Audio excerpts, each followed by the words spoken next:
This is The Cut, American Whiskey, Daily. 2 bottles just claim the same federal guarantee, bonded, 100 proof, no shortcuts, for 2 very different reasons. One's been the trusted answer for years, one just showed up to compete. Today we put them side by side and tell you what those extra years in a barrel actually buy you. I'm John from Chasing the Unicorn podcast. Here's what moved today, August 14th, 2026. Redemption Barrel Selections just released its first bottled-in-bond bourbon, and the brand did something most new entrants to the category skip. It held the whiskey longer than the law required. Bottled in bond only demands 4 years in the barrel. Redemption's new single-barrel bourbon is aged a minimum of 6. That's 2 extra years of warehouse space and opportunity cost the brand didn't have to spend. It's distilled at MGP's Ross and Squibb Distillery in Indiana and bottled by Redemption in Frankfort, Kentucky. Every bottle carries its own barrel number, distilling season, mash bill, and age statement, transparency beyond what bottled in bond itself requires. Bottled at the mandated 100 proof, non-chill filtered, priced at $49.99. National retail and reservebar.com pickup starts next month. Here's the context that makes this more than just a nice bottle. Parent company Deutsche Family Wine and Spirits says Redemption is running roughly 85,000 cases in the U.S. and growing at very high single digits, while the broader bourbon category is shrinking. For a brand built on sourced rye, stepping confidently into bottled-in-bond bourbon with 2 years to spare isn't a box-checking exercise. It's a credibility move, timed right when the category needs one. It also says something about where things are heading. Bonded whiskey used to be the domain of the legacy names, Old Forester, Heaven Hill, Buffalo Trace. Watching a sourced rye brand step into that space with 2 extra years banked is a signal other NDP labels will notice. If Redemption can hold barrels that long and still land at $50, the excuse that bonded bourbon has to cost $60 plus starts to look thin. Now, today's flight. Redemption's new bond doesn't exist in a vacuum, so let's put it next to the bottle it's actually competing with. Heaven Hill's 7-year bottled in bond. Same federal standard, same 100 proof, same 1 distillery, 1 season rule. Different math.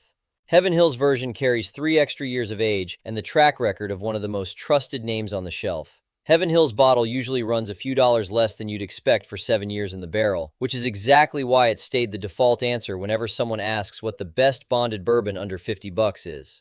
Redemption's now asking that same question with a different answer. 2 years past the floor instead of 3, individual barrel numbering, and a price built to compete on value, not pedigree. If you want the deeper, more settled pour, Heaven Hill's your bottle. If you want to see what a sourced whiskey brand can do when it stops rushing, Redemption earns the comparison. Neither one's wrong. Tasting them side by side is the fastest way to understand what those extra years of barrel time actually buy you. Now for the argument everybody's actually having this week, bar talk. Chattanooga Whiskey just released the 8th entry in its barrel finishing series, and this one split the room. 6 mash bills, 5 malts, and 1 bourbon, finished more than a year in casks from a winery in Moldova. Some drinkers see a distillery genuinely pushing what American whiskey can taste like. Others see a stunt, an odd cask picked to give the release a story it wouldn't otherwise have. The blend itself is unusual before the cask even enters the picture. Malted barley sourced from near Venice, Italy, 2 separate malted wheats, carried past 4 years of total age before more than a year of that went into the ice wine casks. That's not a quick finishing pass tacked onto a young whiskey. It's a genuinely long hold on top of an already complicated base. Here's how you settle the argument yourself. A finish is a second stay in a different barrel after the primary aging's done. Port, sherry, rum, or here, ice wine. Done well, you taste the base whiskey first, and the finish shows up behind it like an echo. Done poorly, the finish is there to cover up something thin underneath. This one's bottled at 95 proof, $59.99, out now in Chattanooga plus Florida, Georgia, New York, and Texas. Pour it, and ask yourself one question. Can you still taste the bourbon under the wine cask? If yes, it earned the label. If all you get is the finish, it didn't. So here's what it is. In 1897, Congress passed the Bottled in Bond Act, the first consumer protection law in American history, after producers were cutting whiskey with industrial alcohol and prune extract for color. The rules are simple. 1 distillery, 1 distilling season, aged at least 4 years in a federally bonded warehouse, bottled at exactly 100 proof. No marketing tricks. Just a guarantee of provenance, age, and strength. That's why bonded bourbons are consistently the best value on the shelf. Real age, real proof, no blending games, and often cheaper than bottles making bigger claims. Redemption's new release is a clean example of the standard doing its job. 2 years past the floor, bottled at the required proof, still under $50 in a category where new entries keep creeping past $60.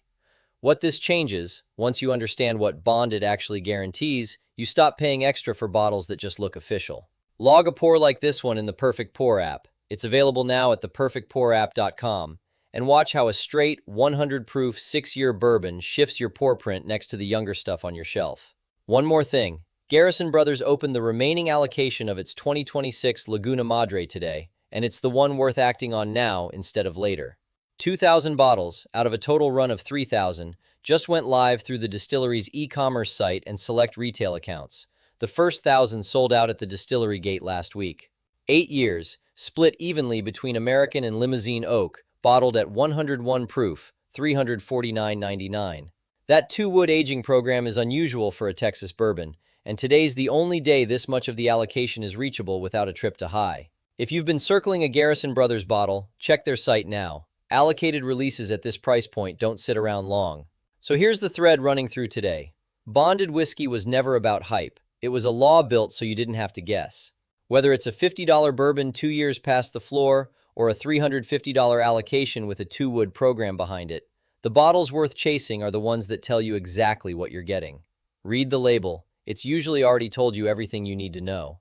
That's the cut. The full American whiskey industry brief is free every morning at chasingtheunicornpodcast.com. I'm John Schuster. Thanks for joining me. Your unicorn is out there.